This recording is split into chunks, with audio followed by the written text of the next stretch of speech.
For over half a century, humans have endeavored to make business a force for good. But is the movement working? Or is it time to explore a new path forward? Welcome to Less Talk, More Action. We are your hosts, Joel Caesar and Owen Barrett, experts in clean energy, net zero real estate, decarbonization, and entrepreneurship. In each episode, we ask provocative questions and share stories from the front lines of sustainability with leaders in science, tech, and business, taking real action to design a cleaner, better future. Thanks for joining the conversation. Now, let's get to work. Welcome to Less Talk, More Action podcast. My name is Joel Caesar, the world's undisputed voice of building decarbonization. Today, my fellow co-host, partner in crime, Owen Barrett, the self-proclaimed Adam Newman of Green Building, could not join us. You know, he's an entrepreneur, busy guy, so sometimes there's some last-minute cancellations because he's out there making deals. But we push forward with a great guest today, Matthew Knoll, the co-founder and CTO at Quilt, a company on a mission to simplify and accelerate home electrification.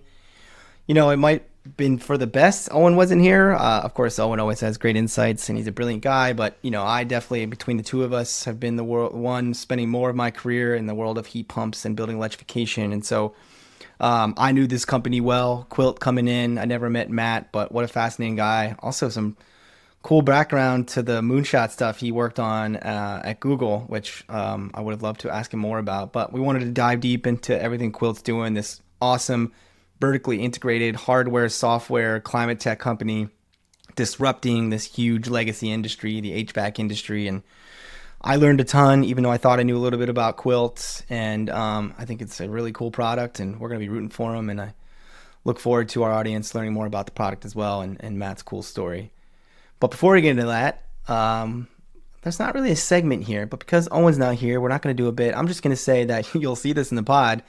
I was kind of pushing Matt on when Quilt's going to be available for me on Long Island where I live. I'm in an old house, and it's something we want to do more of on the show. If you follow me on LinkedIn, I do this post on Wednesdays where I kind of start it with the framing of cool decarb tech I think the world should know about. And so since I've been doing that, a few of these companies have been reaching out being like, hey, thanks for promoting the product. Like, if you ever want to like use it and tell your audience more about it, we'd love to send you one. And, you know, that wasn't my intention when I started doing this, either the podcast or that LinkedIn kind of bit. But, you know, it is a cool way to think about what we can do with this platform, which is to take the technologies that we're thinking about, that we're interviewing people for, that we're interested in ourselves as consumers, and deploying them and then providing honest feedback to the market. So stay tuned for more.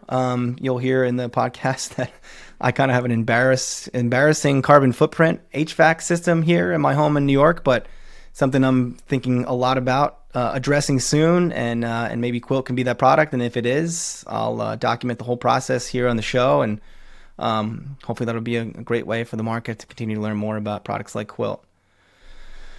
But let's jump into our conversation with Matthew Knoll.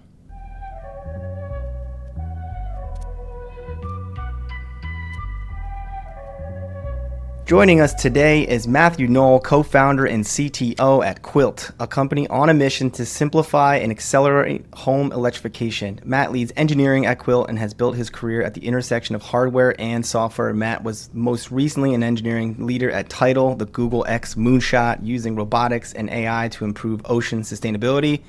Previously, he worked on consumer robots for children, stratospheric internet balloons at Project Loon, and designing humanoid robotics at Rethink Robotics. So, Matthew, welcome to Less Talk, More Action. Awesome. So nice to be here. Thanks. Well, very impressive background. I don't know if you know, I got some Google experience myself. So yeah, I saw that. Some of those moonshots are recognizable to me, and maybe we'll get to that. But we're here to talk about Quilt. So cool.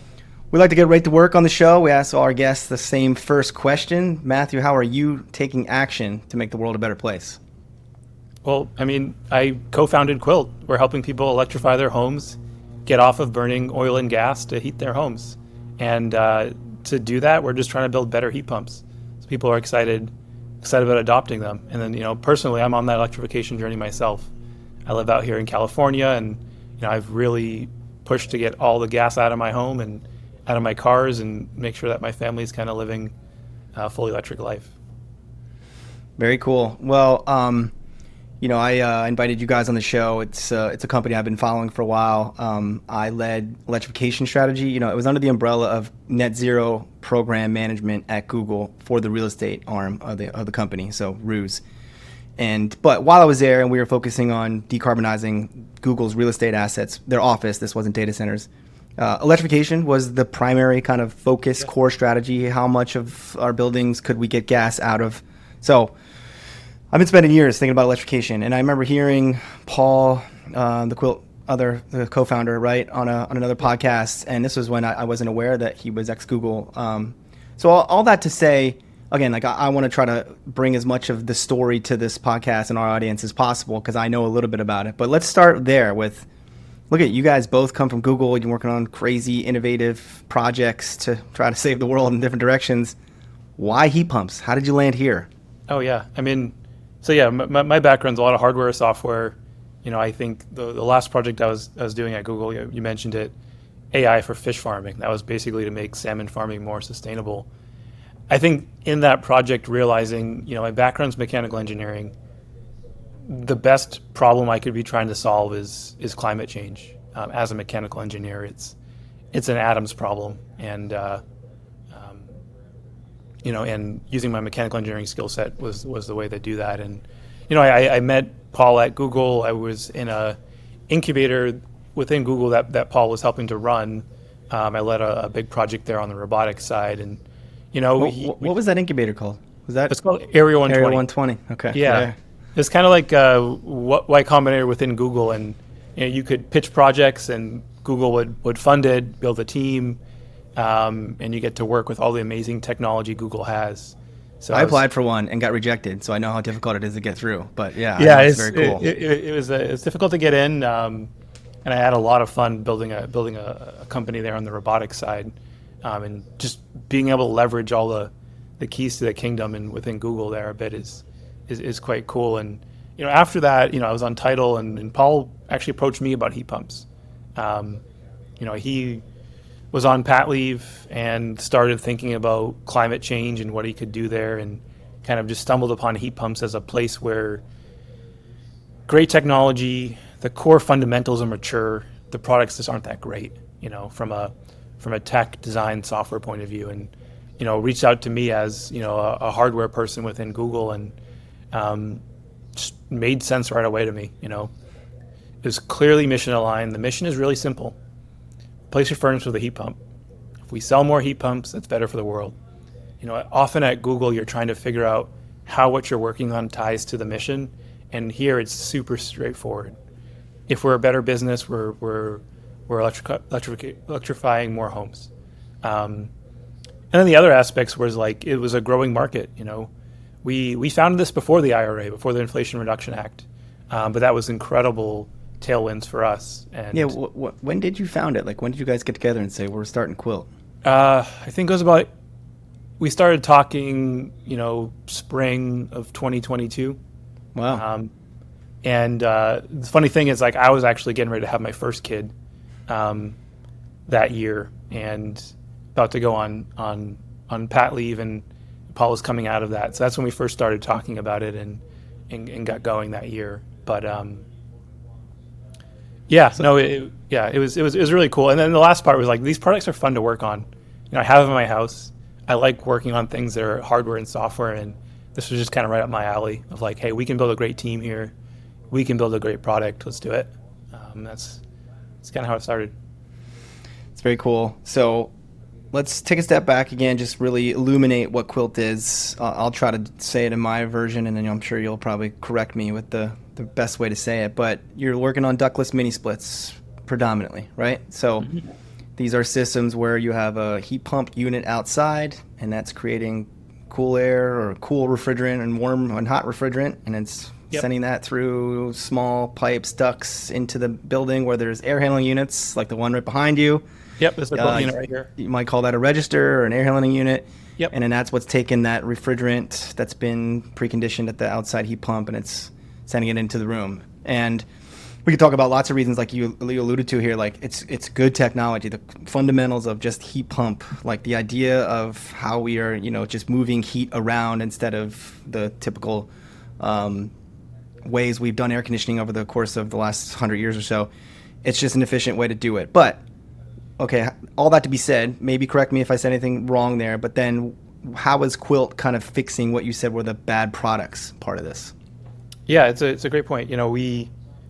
I've worked on a lot of really deep tech stuff at Google X, stratospheric balloons, where there's some real deep tech to solve before you have a business.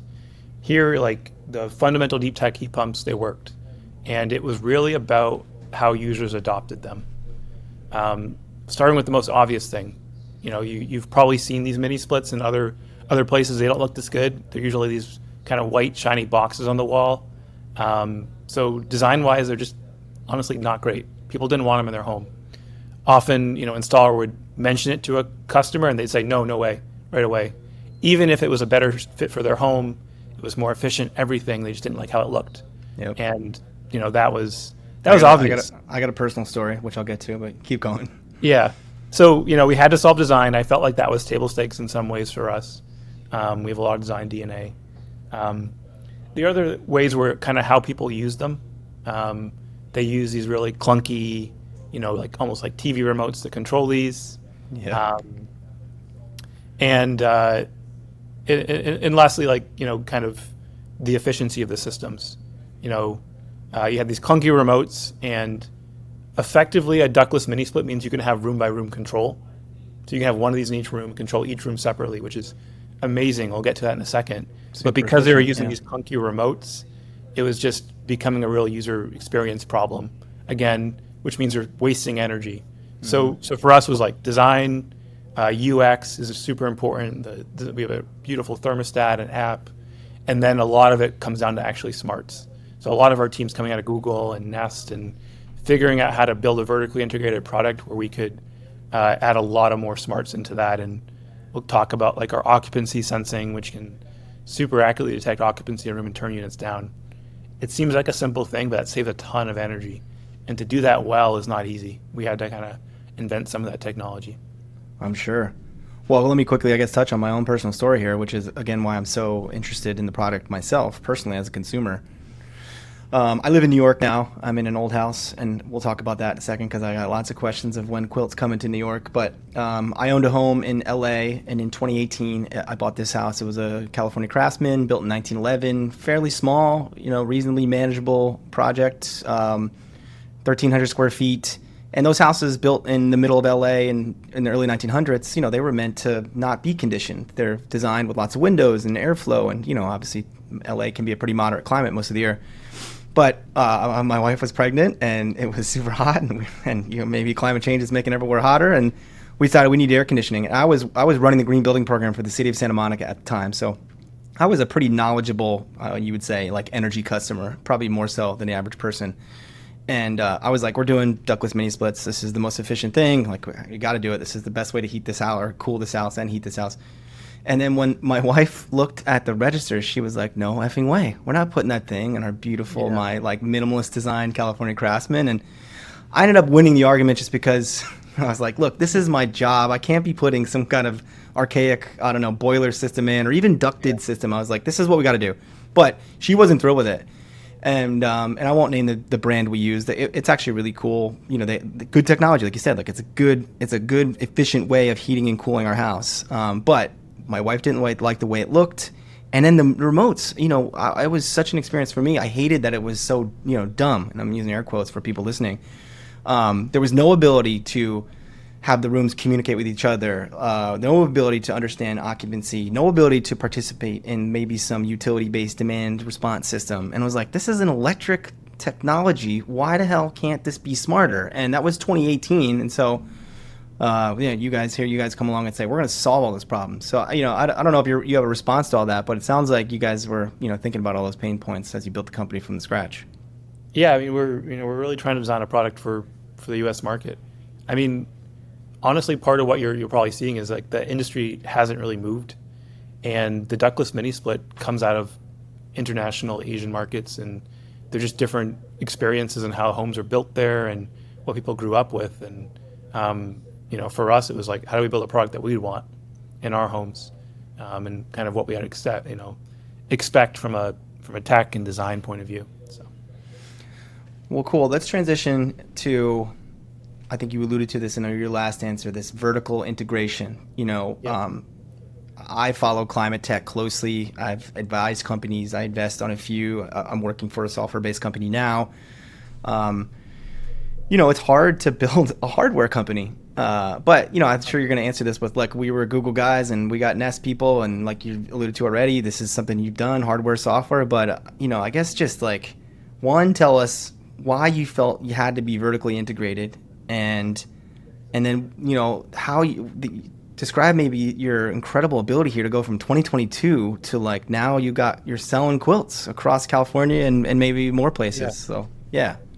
Yeah, I mean, I think for us, it's like we're vertically integrated, but we also really focused on the areas we wanted to improve on, and the areas that were already really mature, we could use them as is. So as we say, like the core heat pump technology was there. We didn't have to go invent that.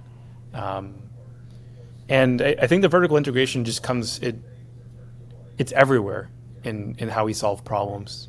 And, an example of the HVAC industry is like the complete opposite of vertical integration.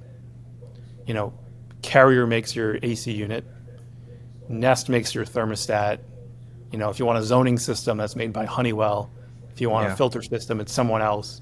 Like, everyone basically does a little bit parts of it, and then at the end of the day, you're kind of left with like a mismatch of different brands and integrations. And I think we kind of know, looking at under industries, the integration on the software and hardware side is where like a lot of the key value gets created. And you see this in EVs. Yeah, I was going to say, it sounds like Tesla. Yeah. Yeah, I think it's when you can control the hardware and the sensors and all that software that runs on it, you just unlock so many different capabilities that would be so hard to do in other ways. And you can actually end up moving a lot quicker. You can imagine a mini split and you have like an IR blaster Wi-Fi dongle, but at the end of the day, it's just telling that thing to turn on and off. You don't understand what kind of capacity it's putting out. You don't understand what the other rooms are doing. You don't understand, energy usage and temperatures and all that. And the more data you get, the more things you can do. And it also comes down to not just the consumer experience, the partner experience too. If a partner is troubleshooting a system, they don't have any data to know what's going on. They're just trying different things. But for us, we have all that telemetry coming back, and we can point them to exactly what the issue is, which makes them quicker to install and makes everyone happier. So, yeah. All right. Well, now let's talk more about the software side. I think you mentioned earlier, like we'll get to this. So maybe this is the moment. You said there's occupancy. I know I've read about how the software and the ability to upgrade is making your system smarter over time, not just for that individual home, but like as a network, as you all grow as a company. So describe kind of that experience and where that vision may head. Yeah, I mean, over-the-air updates are really powerful. Every other heat pump you buy in the market, effectively the software gets put on it in the factory and then never touched for its 10 to 20 year life. Our system's getting better every week, pushing updates every week to add new capabilities. And it's also benefiting from all what we're learning from the fleet too. If we're learning something on a fleet, we can improve it on all the other units at the same time. So it's just really powerful, and it kind of builds on itself. Some of the features we launched this year, product didn't have it when it first shipped, and we added it in. We added energy monitoring, so you can now tell how much energy the system's using, but actually room by room, which is super cool. So I have 6 in my house. My father-in-law lives with us downstairs. I can tell exactly how much energy he's using to like heat and cool. And it's a really good like. You billing back your father-in-law? Yeah, right. It's kind of a stick. It's like, who's using the energy in the home? Yeah. And then also you get incredible insights like, okay, actually, we can keep all the bedrooms air conditioned all night long. That's not a problem. Just turn off the living room. That's where you're going to save most of your energy. Like, just knowing that's really powerful. People won't be suffering thinking they're trying to save energy in their bedroom, but like, at the end of the day, it doesn't make a big difference. It was really your living room. And, that gets into kind of this room by room nature of our system. And other big thing we launched was the occupancy sensing, which is really hard. We use millimeter wave radar on the system. The The problem with occupancy is when you're moving around in a room, it's really easy to know if someone's in there. The problem is when you're still and when you're sleeping or you're resting. You've been in a conference room where you don't move around enough, the lights turn off. Go off. Yeah. You can't do that with an HVAC system. If that happens, people aren't going to use it. They're not going to trust it. So occupancy has to be super, super accurate. So we're picking up, effectively breath rate. So we know if someone's in the room, and we can keep that room conditioned while they're there, and then know very accurately when they're not there that we can turn that room back. And are those sensors on like the head behind you? That's where they are. Yeah, it's integrated in there. You can't even see it. And it's not a camera system, so it doesn't really know what people look like in the room. It just can measure micro motion. Very cool. So So back to the clunky remote-based system and the inability to be smart. I'm guessing there's an app, like I can be controlling all my units on my phone and turning them on when I'm away from the house and checking on them, and maybe absolutely. Maybe participating in demand response. Yeah, in the future for sure. Yeah, I mean, in the app I can see all the rooms in my home, know exactly what temperature they're at, set schedules. So schedules are powerful, but actually I have all my rooms operating on the occupancy sensing. So I don't use schedules anymore. They just turn on and on when I get in and off when I leave. I can see that in real time, how much energy they're using. So you said it just on occupancy, but wouldn't it get too hot in some of the rooms? Like when someone shows up, it's too hot? It's a great question. So you can adjust the band that it sets back to when someone leaves. And that's where a lot of the smarts comes in, is actually figuring out what that band should be. And I feel like, isn't that Nest technology? Like years ago, they were talking about they would learn people's patterns, right? And they would be able to turn things on and off based on historical use. I think that's kind of been the promise of the industry for a while. I think it really does come down to that vertical integration, doing it well.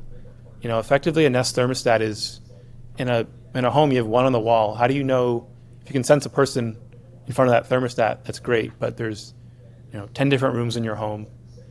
And also effectively that thermostat is just telling the system to turn on and off. It doesn't have any actual knowledge of the system. Yeah. So when you have all that integration together, then these capabilities actually start working really well. And that's what gets me most excited, is how everything kind of feeds together to make a system that's kind of better than its parts. Yeah. Well, so you told that story earlier about the HVAC industry being so fragmented, and how, of course, Quilt's taken a different approach. But is that going to lead to cost efficiencies in how this product gets to market? I just know myself, the same process you're describing. Even in this house I'm in now in New York, I've been entertaining what I'm going to do here. I've been looking at geothermal and looking at ductless, you have to talk to all these different vendors, and of course they all have their markups, and there's all these soft costs and friction that gets created. So is it going to make it easier on the consumer to just deal with Quilt? Yeah, it's a great question. I mean, for us, our mission is to scale Quilt to as many homes as possible. We win if everyone's adopting heat pumps. And to do that, we are working with partners and installers in many different regions of the US. And for them, it's building a better product and, connecting them with consumers who really care about heat pumps and care about the design. And, a lot of what we do on the product is to make that experience better for everyone. So the installation gets easier, the maintenance gets easier. So we're just pulling friction out of the process as much as we possibly can. Now, I think, I don't know when this was, because I might have my dates wrong about when you officially launched, but I remember going on the website at some point and looking into procuring the system. And the website allowed me to provide some information about my house and maybe my utility information, and then it kind of gave me a recommendation on what the system, like how many outdoor units I would need, how many indoor units I would need, and what it might cost. And I remember thinking, wow, even this part is cool. This price transparency at this moment of my shopping experience. So, is that continuing? How are you guys handling sort of that part of the process? Yeah, we still allow people to configure stuff on our website. And then what we're doing is just curating the best partners we can find in every region. So I think one of the things we definitely knew was if we wanted to be able to scale, we couldn't do it all ourselves. We had to work with people. You kind of have to work together as a team. And so, you can configure on our website, go to quilt.com and see our systems. And then we'll actually connect you with a partner we've vetted, we've worked with, We've trained them and kind of make that experience really seamless for them too. But at the end of the day, you'll be working with kind of those partners in the different parts of the country. So I imagine that is maybe, out of everything you're doing is hard. Like you're describing a process of building a vertically integrated company to disrupt a crazy, huge legacy industry. So all that's hard. I'm not like overlooking that part of what's hard, but getting these certified local partners must also be hard. So how's that going? Like what are the challenges there? I mean, the thing is actually there's a lot of interest from partners. So, there's, hundreds of thousands of HVAC companies in the U.S. Effectively, they're all selling the same products. Especially with a mini split, they're all the same white boxes. Yep. For them, they see Quilt as a way to really differentiate. If homeowners getting quotes for their system in their home and they're all quoting the same stuff, how do these partners differentiate? The only way they can do that is on price. And that's actually not always the best for the consumer because you want to optimize for quality and price. And I think for our partners, Quilt is a way of differentiating. It's a product that's different, it's exciting for the consumer, and it's good for their business. So we have a lot of outreach from partners who want to be selling Quilt in their region so they can differentiate. Okay, and now since we're finding partners, that process works. There's interest. I think you guys are based in the Bay Area, right? I think that's where you first launched. I know you launched in LA. I'm here in New York, waiting, or maybe you've already launched. Maybe you're going to tell me you have. Like, what's the future? When are you guys nationwide? When are you global? It's happening quickly. We've already expanded into New York at this point. So if you're in New York, we can actually find a partner for you. We're expanding all over the country very quickly. Initially we were actually just, staying California, the West Coast and Northeast, but since we've kind of opened up the different partners, we get interest all over the country. I think we're in 11 states right now, but we'll be in a lot more soon. HVAC, heating and cooling, is just a universal need for everyone. And if you're building a better product, the market's just huge. We want to get everywhere, but we also want to do that in the best way for the customer and for the partners. So making sure everyone gets good support and have good outcomes installing Quilt. Maybe this will become one of the things we clip because I'd love to have you, a technology person, describe this better. But when you have an outdoor unit that is using the thermal properties of heat pump technology to move heat into a refrigerant, and then you transport that heat or the cool part, the lack of heat, via a refrigerant through a small pipe to a register, an air handling unit like the one behind you, how much more efficient that is. Just like that part of the process. You can have heat pumps that then blow air through ducts into buildings, right? Yep. But I guess I just want to have you explain how much more efficient it is. So anyone out there thinking like, oh, I'm into heat pumps, like that makes sense. I want to electrify, or it just makes more sense because I want to get off gas for lots of reasons. So I'm into heat pumps, but I'm used to ducts. Like that's like the kind of system I want. I want central air.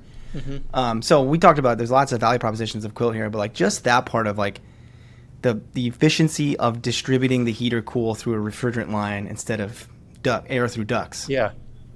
There's effectively in ducted homes, you're losing 20 to 30% of your energy in the ducting. So by delivering the refrigerant directly to the room, you're basically getting rid of all that duct losses. So like on top of, just so everyone knows like how you like look at the efficiency of a heat pump, say for cooling, it's measured in CO2, which is kind of like the miles per gallon of a system. Effectively, if you have a ducted system or a ductless system like a mini split, if they had the same rating, you would still lose 20 to 30% of that energy in the ducts for ducted. So there's a lot of energy savings. And then the fact is actually ductless are usually higher ratings too from an efficiency point of view. So you have a more efficient unit, you're not losing the energy in the ducts. And then the third component that gets really big is actually that room by room control. I mentioned it earlier, like in my house, like I was just wasting a ton of energy by heating and cooling the living room at night. It was like half my energy usage was going towards that.